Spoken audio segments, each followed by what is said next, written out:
Hey everybody, it's Cliff here. Thanks for stopping by. And the last time that you saw me, I was in Walt Disney World and I was telling you that I was going to take my entire 2024 Walt Disney World budget, including my annual pass, and take it to Tokyo so that I could ride Splash Mountain again.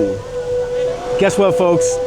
I've done just that. I am in Tokyo and we've got Brer Bear, Brer Rabbit, and Brer Fox right behind me here, and I am in Tokyo, and I have just ridden Splash Mountain, which is absolutely spectacular. It's definitely the best one that I've ever been on, best of the three in my opinion. But let me walk you around and give you a little tour of what this place looks like. This is an amazing little mini land here. Check this stuff out. So Splash Mountain Tokyo is located in the land of Critter Country. So here is the entrance sign to Critter Country. I love those briar patch vines there, prickly, thorny, dangerous, jagged looking vines, so cool. So the land itself shares the same sort of color palette and textures that the Splash Mountain ride has, and it's set somewhere in the highlands of maybe northern Georgia or Appalachia. I'm not exactly sure. Maybe Blue Ridge Mountains, something like that. We get a restaurant here. That's the first thing that we see. And it's a nice restaurant. You kind of walk in the top level. There's also a bottom level that you can go down and see the logs as they go by. So yeah, I just love the colors and the attention to detail and the theming of this entire land. We've got boulders and rocks. The rock work is just fantastic. Boulders and rocks of every shape and color, or different textures. Probably some are granite, some are something else. I don't know rocks that well, but there's clay everywhere. Lots of wood and trees, like dead tree roots, and there's the critters' homes up there. Their homes are all around the Critter Country. I love the smoke coming out of the chimney of that house there. As you can see, this is just, it's just gorgeous. It's just so well put together and sculpted. Now look at how high they built this land. Look at how tall it is. It really gives you the illusion that you're in a high altitude location.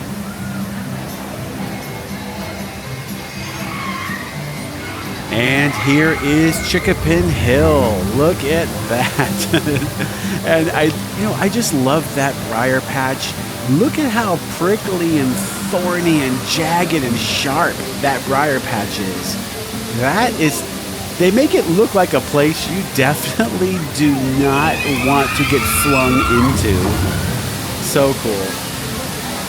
And look at that beautiful waterfall. Now, that's exactly something that you would see in a geological location like this one. Everybody is so happy on this ride, just smiling and waving at everybody. The waterfall drop is supposed to be scary. I mean, look at what you're being thrown into.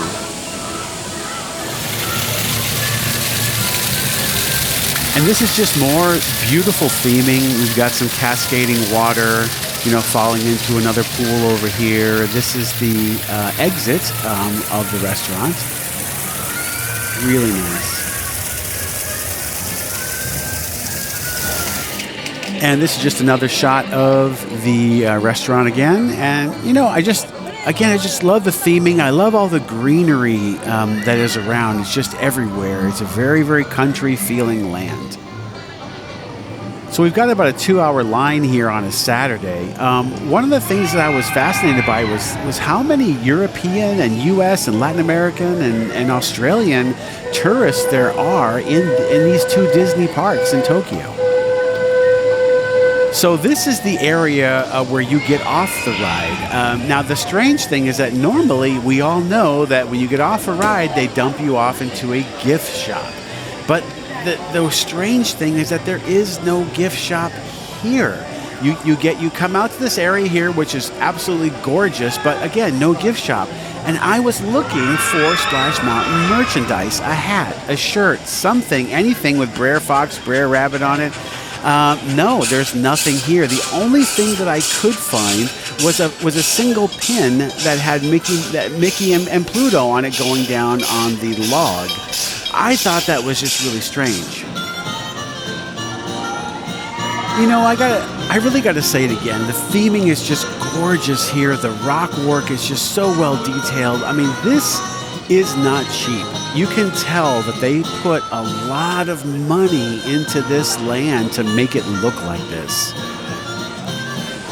I have always loved this display. You know, they are there looking far and wide for Brer Rabbit, and he's right behind him the whole time. Love that.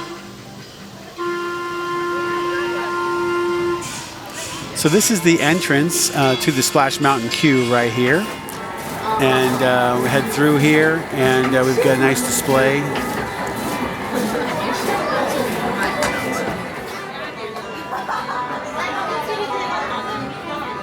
So we head deeper and deeper into Chickapin Hill. We're going what appears to be like underground. And we have all the clay and boulders sort of over our heads. Lots of dead tree roots coming from all around us, over our heads on the left side, the right side. A lot of split logs. It's like the miners or whoever built the caves tried to prop it up as best they could, but it's failing. Nice animatronic here. I don't know Japanese. I don't know what he was telling us, but he was pretty cool. I think the boulders that they put all that rock work over our heads, I thought that was a really cool feature. And again, this has got to be expensive. The loading area, I'm looking down from there, and this is the actual looking up from the loading area. That's when we hop into our logs. And the Japanese cast members are always smiling, and they're just always so friendly. So the ride itself and the animatronics are very similar in story to Walt Disney World and Disneyland. These logs are double-seated, just like Walt Disney World. The one that was in Disneyland was a single-stack log, so this is more similar to Walt Disney World. It's a good view of the Rivers of America right there. You can see the train go by. You can see the Mark Twain going by right from there too. So in this ride, we've got a protagonist and we have two antagonists. You know, we've got a hero that we can root for and a couple bumbling bad guys that we can laugh at and kind of root against.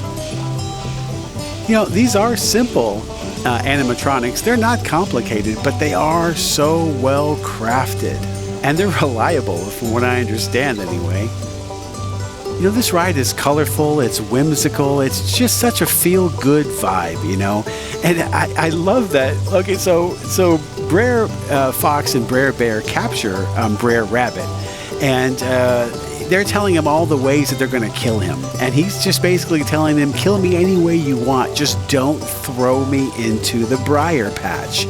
And they don't get it. And he's just doing this whole reverse psychology trick on them. And he actually winds up getting them to do the very thing that he wants them to do, which is, of course, throw him into that thorny, prickly, jagged briar patch, which is what happens here. And we get flung into the patch, and here we go. So our two villains are getting their comeuppance, so to speak, at the hands of an alligator or the mouth of an alligator. But anyway, so we're home. We're celebrating. Brer Rabbit has made it home, and he's happy. And we are singing our zippity-doo-dah, zippity-day. My, oh my, what a wonderful day. Plenty of sunshine heading our way. Zippity-doo-dah, zippity-yay. So this is Chickapin Hill from the view of Rivers of America, and it's just so well maintained. The river's beautiful, and all of the displays there. We've got our canoes, and those canoes are always full of people. Okay, I'm going to show you guys something. I don't know for sure. It's hard to say for sure, but I believe that it is possible that all of those plants that are up there planted in the stone are real. Someone correct me if I'm wrong, but I think that that's actually real maintained grass of different types. That it's not plastic. It doesn't look plastic. It all looks real. Which kind of surprises me, actually, that they would take the time, because that requires maintenance. It requires watering and cutting and to keep it manicured and looking like that. That's just another example, if true anyway, another example of how they care about this ride. So I've been to Disney Seas for 2 days, and I've been to Disneyland here in Tokyo for also 2 days. And I've been to the 6 US parks, 4 in Florida and the 2 that are in California, a million times. I know those parks. I knew every square inch of those parks. And I can honestly tell you that Disneyland Tokyo and Disney Seas, especially Disney Seas, are by far the cleanest, most detailed, most heavily themed parks I've ever been to. And that even includes Universal parks. That's, to me, a very strange thing, because these Oriental Land Company, again, the company that owns and operates these parks, is out Disneying Disney. How they do that, I don't know, but they do, and they do it very, very well. That would be like, this is an Apple iPhone, okay? It was created originally by Steve Jobs and Apple, of course. And let's just say that they licensed the Apple iPhone to, I don't know, let's just say Sony, okay? And Sony, their Apple iPhone had a screen that was twice the resolution of the Cupertino Apple iPhone. It had twice the CPU power. It had twice the screen brightness. It had twice the battery life of a quote-unquote real iPhone. If it was that much better, wouldn't that make you feel a little strange if you're an Apple fan? Like, how is it that Sony could take an Apple iPhone, license it, and just make it that much better? The Disney feeling, the feeling that I've been feeling this whole week being out here is the strongest Disney feeling that I've felt in, gosh, probably 10, 15 years. So it's crazy. What they're doing out here is, it's just nuts. It really, really is. It's off the charts. Off the charts. All right, so I'll end this video right here. I hope you got to see a little bit of what Splash Mountain looks like out here in Japan. It is beautiful. They care about this ride, and they take care of it so well. My message to Oriental Land Company, which is a company that owns and operates Disneyland here and Disney Seas as well, please,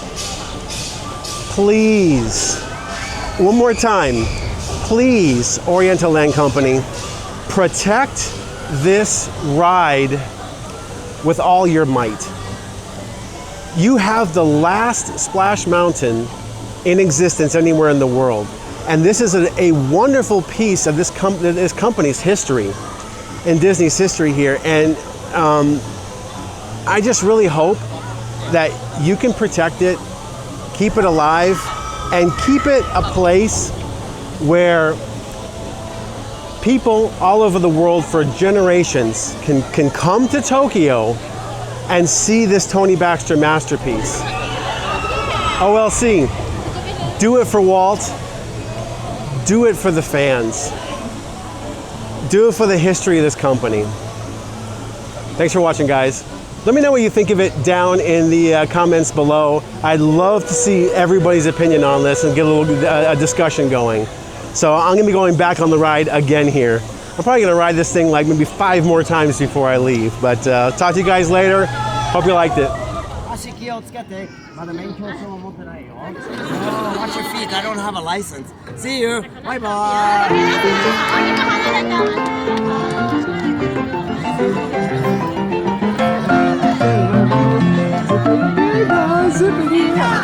Baby Ocean, love it! Woohoo! Bye bye.